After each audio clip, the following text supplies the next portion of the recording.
When the first delegation from Earth arrived at the Serath Assembly Hall, the phrase that echoed through the chamber was spoken without anger or caution, only certainty, and it spread across translation channels in 100 languages as they call human soft, a species shaped by comfort and divided by endless internal conflict, a people who argued instead of conquered and negotiated instead of enforcing. And the delegates from Earth heard it clearly through the calm voice of Ambassador Daniel Harper,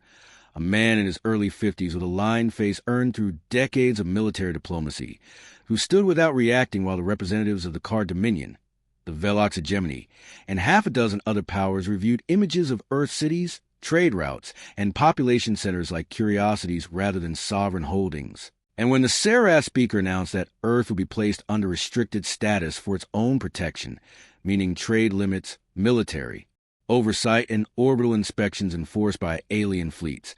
Harper replied only that Earth rejected the decision and would withdraw its observers, which caused laughter across the hall, because withdrawal meant isolation, and isolation meant vulnerability. And within hours of the delegation's return to Earth, the Serath Assembly transmitted a formal declaration labeling human resistance as symbolic defiance with no strategic weight, a statement replayed endlessly across human networks as analysts argued and commentators debated whether compliance would be safer, but deep beneath the noise, in places that did not appear on public maps, the decision had already been made, because Earth had learned long before joining the wider galaxy that survival depended on preparation rather than reputation. And while alien observers had toured clean shipyards and limited defense arrays, they had never been shown the buried shipyards carved into asteroids captured decades earlier, the autonomous foundries orbiting dark stars without registries, or the war doctrines written not for conquest, but for total response. And when the Serath Enforcement Fleet entered the Sol boundary with 12 capital ships and escort wings broadcasting inspection demands, Fleet Command did not debate. President Laura Bennett did not call for emergency votes, and General Marcus Hale, Commander of Planetary Defense, issued a single order across encrypted channels that had not been used in 20 years, initiating total war status, a phrase that carried no emotion but unlocked protocols designed during humanity's earliest encounters with hostile space. And across Earth, power grids rerouted, civilian traffic vanished from orbital lanes. Ship crews reported to stations without announcements, and the Serath fleet noticed only silence until their forward sensors detected mass energy signatures blooming across the system, not from Earth itself, but from points they had never cataloged as. Human ships emerged not in ceremonial formations, but in layered vectors, their hulls dark, their drives tuned for sustained combat rather than display. And the Serath admiral demanded clarification, still assuming misunderstanding, while human fleets continued to deploy with calm precision. And when the first warning shot was fired not at a ship, but at empty space, collapsing a corridor of transit with control force to cut off retreat, the Serath command finally understood that soft had never meant weak. It had meant restrained, and restraint had just ended. The Serath Enforcement Fleet reacted with confusion rather than fear, because doctrine shaped expectation, and expectation shaped response. And no doctrine in their long history accounted for a species ranked as compliant suddenly locking an entire star system into a kill geometry. So their admiral ordered offensive screens raised and demanded clarification through all channels while their escorts fanned outward to establish control, unaware that every movement they made was being tracked by human command arrays designed to read intention rather than position. And back on Earth, deep within the reinforced chambers of unified command, General Marcus Hale stood beside Admiral Susan Carter, a woman in her late 40s whose career had been built on logistics rather than heroics, and neither raised their voices as data flowed across the displays, because total war did not require shouting. It required precision, and Hale confirmed that Phase 1 containment was complete while Carter authorized the release of long-range interdiction drones that had been dormant beyond Pluto for years, machines that did not broadcast, did not respond, and did not retreat, and as they accelerated inward on silent vectors, President Laura Bennett addressed the Global Council in a brief transmission that carried none of the passion expected by civilian audiences, but instead a calm statement that Earth was now in a state of defensive war, that all treaties with external powers were suspended, and that the objective was survival through decisive action, not revenge, a distinction that mattered deeply to those who understood what total war truly meant. And while public networks filled with panic and pride in equal measure, the Seraph fleet began to lose cohesion as their sensors struggled to interpret the layered human formations, because human ships did not advance as a single force, but as interlocking elements, some drawing attention, others vanishing from scans entirely as they shifted into modes the Seraph classified as impossible for non-stealth civilizations. And when the first Seraph destroyer lost power without warning, its core destabilized by a precision strike delivered from a platform that never appeared on tactical displays, the Admiral ordered return fire, only to discover that target acquisition protocols failed against ships that did not emit consistent signatures. And across the fleet, captains reported weapon misfires,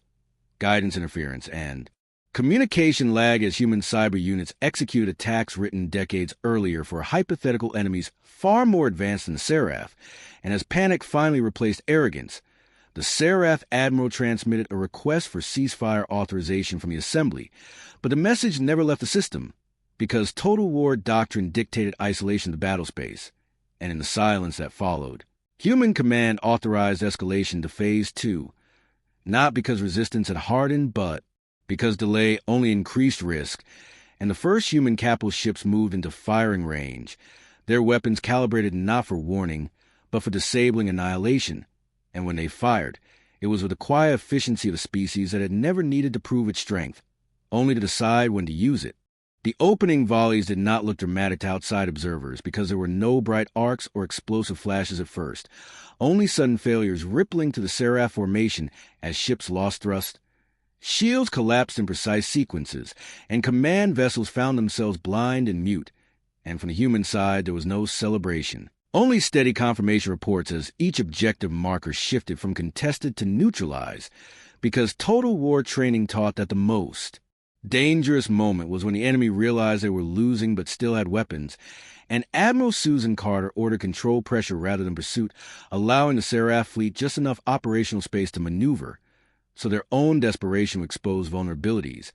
And it worked as predicted, because the Seraph Admiral attempted a concentrated breakout toward the outer system, pushing his remaining functional ships into a tight wedge that made sense according to their doctrine. But to human analysts, it was an admission of defeat masquerading as resolve, and within minutes human strike groups repositioned, not to block directly, but to shape the path of escape, funneling the Seraph ships through a corridor seeded with dormant platforms that activated only when the fleet crossed a specific threshold. And when those platforms came online, they did not fire immediately. They waited, tracking mass, heat, and command hierarchy until priority targets aligned, and then they struck simultaneously, disabling propulsion across half the remaining Seraph vessels in a single coordinated action that left them drifting and colliding, while human ships moved in with deliberate calm, issuing no demands, making no threats, because a phase of negotiation had passed before the first shot was fired, and aboard one of the drifting Seraph cruisers, the Admiral finally spoke aloud the thought he had avoided since entering Sol, that humanity had never been soft. It had been patient, and patience had allowed them to build systems meant not to intimidate, but to end conflicts quickly and decisively. And as the Seraph fleet's internal communications fractured into isolated pockets of fear and blame, General Marcus Hale authorized limited boarding operations, not to capture ships for display, but to extract data and survivors, because understanding the enemy mattered more than humiliating them, and human boarding teams moved with speed and discipline, encountering resistance that collapsed almost immediately as Seraph crews realized the humans were not there to slaughter them, but to secure control, a realization that spread faster than any broadcast. And when the last Seraph capital ship powered down its weapons voluntarily, transmitting a surrender code that had not been used in generations, the silence across the Sol system felt heavier than battle noise. And back in the Seraph assembly, long before confirmation arrived, unease began to replace certainty as peripheral sensors reported energy events far beyond what a compliant species should possess. And for the first time since humanity's classification, alien powers began to ask not how to contain Earth, but how they had misunderstood it so completely. As the Seraph surrender transmission spread outward, other galactic powers, observing from safe distances, began to recalculate their assumptions, because what they had long believed about human fragility was now being questioned in every council chamber from the Virex Nebula to the outer Velox expanse. And within Earth's unified command, Analysts fed data to President Laura Bennett in real time, showing not only the precise neutralization of the Seraph fleet, but the hidden layers of automated systems, decoy grids, and predictive AI that had allowed humans to execute a victory without overextending forces or suffering major casualties. And while alien ambassadors scrambled to update their histories, human strategists prepared Phase 3, a calculated push that would extend influence into contested sectors previously deemed untouchable, not for conquest, but a secure deterrence against misjudgment. And when the first reconnaissance probes entered these sectors, they discovered human-built orbital platforms so well concealed that centuries of maps had never noted them. Stations capable of producing ships, weapons, and supplies autonomously, allowing Earth to sustain long-term operations without revealing its presence. And the galaxy slowly realized that human patience was a strategic weapon. Every delay, every treaty, every seeming concession designed to allow preparation for a response that now unfolded with meticulous timing. And in one instance, a Velox ambassador, observing from a safe distance, recorded that humans moved as if they had rehearsed not only every conceivable enemy tactic, but the emotional response of those who underestimated them. And as the galaxy digested the reality, fleets previously stationed to patrol or suppress smaller species began requesting reassessment, because humanity had demonstrated that what seemed soft was actually a combination of restraint, ingenuity, and the willingness to act decisively when the stakes were existential. And while Earth did not broadcast these victories for propaganda, the natural flow of information, intercepted by alien sensors and networks, carried a clear message that misjudging humans was no longer an option. And across every level of command in the Sol system, officers coordinated logistics for the next phase of defense, securing supply chains from Mars to the outer asteroid belts, activating deep space refineries, and integrating civilian vessels into auxiliary roles, while political leaders reinforced communication networks to prevent panic or misinformation. And as these systems came online, the galaxy witnessed not a display of aggression, but the disciplined orchestration of survival and strategic leverage. And slowly, painfully, the word spread among alien powers that Earth had never been soft, had never been weak, and that the species they had dismissed without thought was now shaping the balance of power in the galaxy. With the Seraph fleet neutralized and their surrender accepted, Earth did not pause, because in total war doctrine victory was measured not by the first collapse of an enemy, but by the establishment of lasting strategic advantage. And across the outer colonies, human engineers activated dormant relay networks, allowing rapid deployment of reconnaissance drones capable of operating in previously inaccessible sectors, collecting not just tactical data, but also environmental, mineralogical, and technological intelligence that would fuel centuries of expansion and defense planning. And while the galaxy assumed humans would settle for deterrence, President Laura Bennett convened a special session of the Unified Council, composed of military leaders, scientists, and planetary governors, to review intelligence, plan logistical expansions, and outline the next stage of proactive engagement, ensuring that every human initiative maintained the balance between assertive security and controlled diplomacy. And Admiral Susan Carter oversaw the integration of captured Seraph technology into human systems,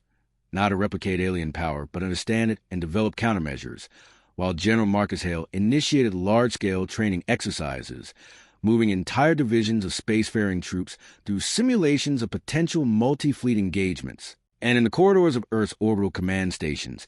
junior officers marveled at the scale of the operation, unaware that their predecessors had already considered contingency plans for every conceivable scenario, from direct fleet assault to covert sabotage of distant worlds. And in distant systems, alien observers finally pieced together the scale of human preparation. Hidden shipyards inside dense asteroid belts, automated weapons platforms camouflaged among gas giants, AI-managed logistics networks that optimize production and supply, and covert communication nodes capable of rerouting entire fleets without detection. And when the first probes returned to Earth with samples of alien technology and encrypted battle logs, analysts discovered patterns of thought and engineering that could have overwhelmed any unprepared species, confirming that humans had anticipated not just war with the Seraph, but a cascading series of engagements with multiple civilizations. And as news of these findings spread, several neighboring empires began quietly reinforcing defensive measures, not out of malice but out of fear, because the demonstration in Seoul had rewritten every assumption about human capability, and yet on Earth, the mood remained calm, methodical, and focused because those who had orchestrated total war knew that the real test was maintaining readiness over decades, not celebrating a single victory. And as engineers, tacticians, and political leaders coordinated across sectors, humanity quietly began laying the foundations for a galaxy-wide presence, a network of influence and deterrence so subtle that even the most alert alien powers could only begin to perceive its shape, and in every calculation, in every simulated battle, humans refined their strategies, knowing that restraint had been their advantage, decisiveness would be their tool, and the galaxy would soon understand that soft had never meant weak, and underestimation was a mistake they could no longer afford to make. As humanity consolidated its gains, the wider galaxy entered a phase of uneasy recalibration, because signals from multiple regions indicated fleets repositioning, treaties being reviewed, and old rivalries temporarily set aside in the face of an emerging variable no one fully understood. And within unified command, predictive models adjusted daily as new data flowed in, revealing that the Serath defeat had triggered a cascade of political instability across several client states that had depended on Serath enforcement to maintain control. And rather than exploiting that chaos directly, Earth adopted a posture of measured visibility, allowing its presence to be known without theatrics, sending patrols along trade corridors with transponders active and rescue beacons prioritized, a deliberate contrast to the fear-driven doctrines common among older empires. And this choice was not accidental, because President Laura Bennett and her advisors understood that total war did not end when weapons fell silent. It transitioned into influence, perception, and long-term deterrence. And so humanitarian task groups accompanied military patrols, delivering aid to neutral systems disrupted by the Serath collapse, repairing navigation arrays, and stabilizing stations whose owners had fled, actions that confused alien observers who expected exploitation rather than assistance. And in council chambers light years away, debates grew heated as representatives argued whether humanity's restraint was genuine or merely another layer of strategy, while intelligence services reported that human logistics chains could support far more aggressive operations than those currently visible, suggesting that what the galaxy saw was a choice rather than a limitation, and this realization unsettled even the most powerful civilizations, because a species capable of decisive total war, yet willing to pause afterward, was far more dangerous than one driven by constant conquest. And within the Sol system, Admiral Susan Carter briefed her officers on emerging doctrines that integrated military readiness with civil stability,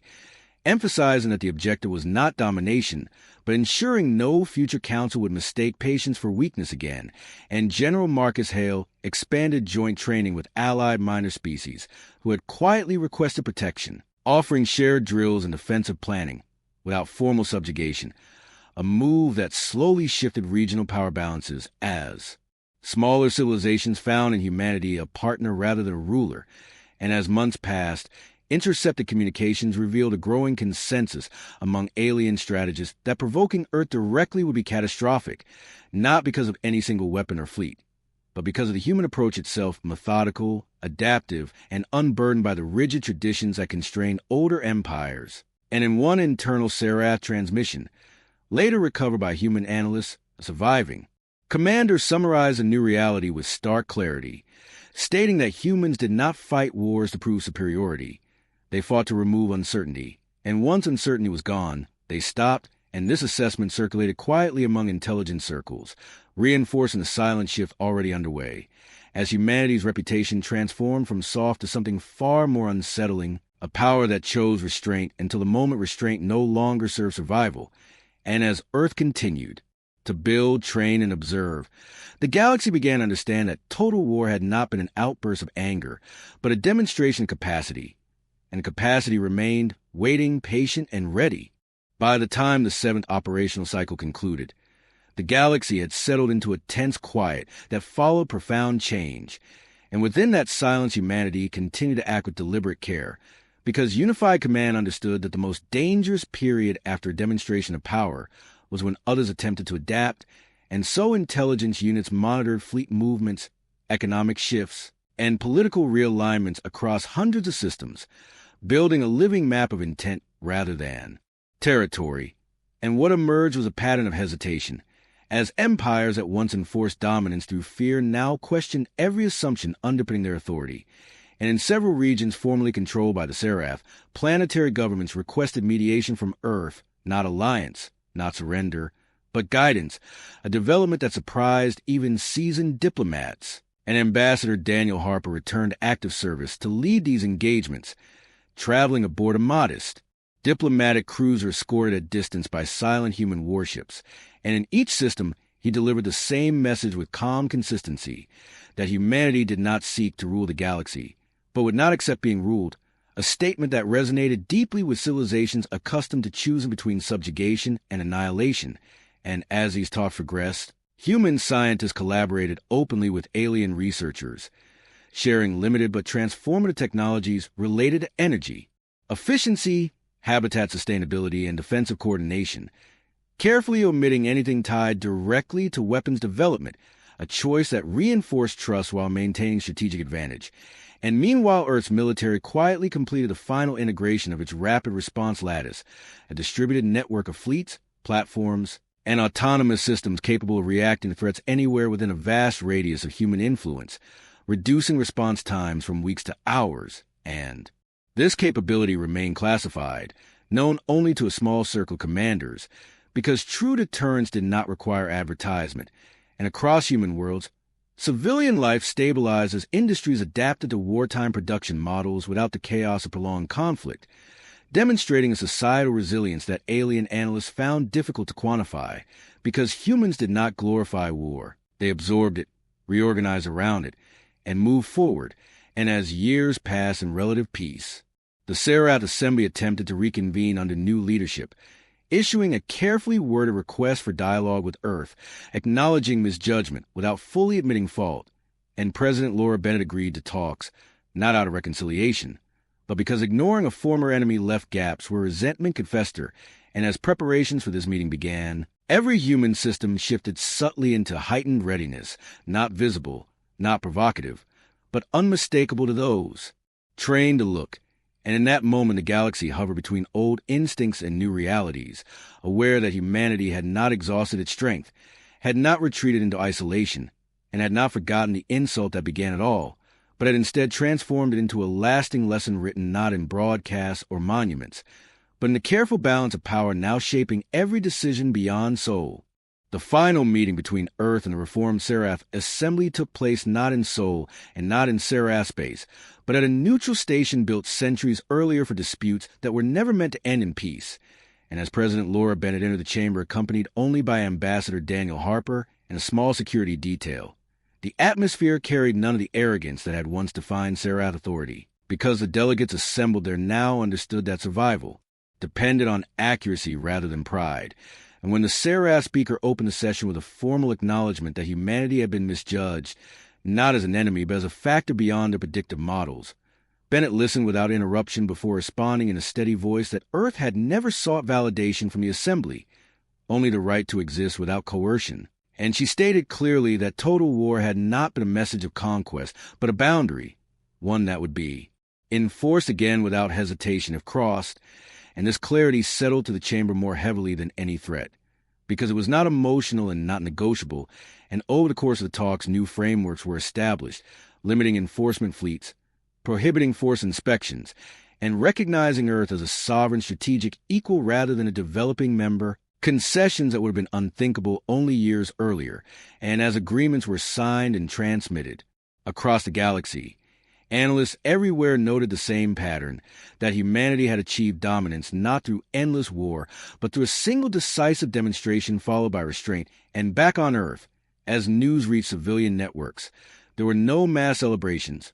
only quiet acknowledgement, because the population had adapted to the understanding that strength was a responsibility rather than a spectacle. And within unified command, General Marcus Hale officially stood down total war status, not dismantling the systems it had activated, but returning them to dormant readiness, where they would wait unseen and unchanged. And Admiral Susan Carter summarized the outcome in a closed briefing with a simple conclusion, that the galaxy now understood humans as they truly were, not soft, not aggressive, but capable, deliberate, and unwilling to be underestimated again. And as fleets resumed patrol patterns, Trade lanes stabilized, and new alliances formed cautiously around. Earth's presence, the balance of power shifted into a quieter, more stable configuration, one shaped by the knowledge that patience should never be mistaken for weakness, and far beyond the borders of Sol, in council chambers and command decks light years away, the phrase that once dismissed humanity was no longer spoken with laughter, because everyone now knew what followed when humans decided they were done being called soft, and what total war truly meant when Earth chose to answer.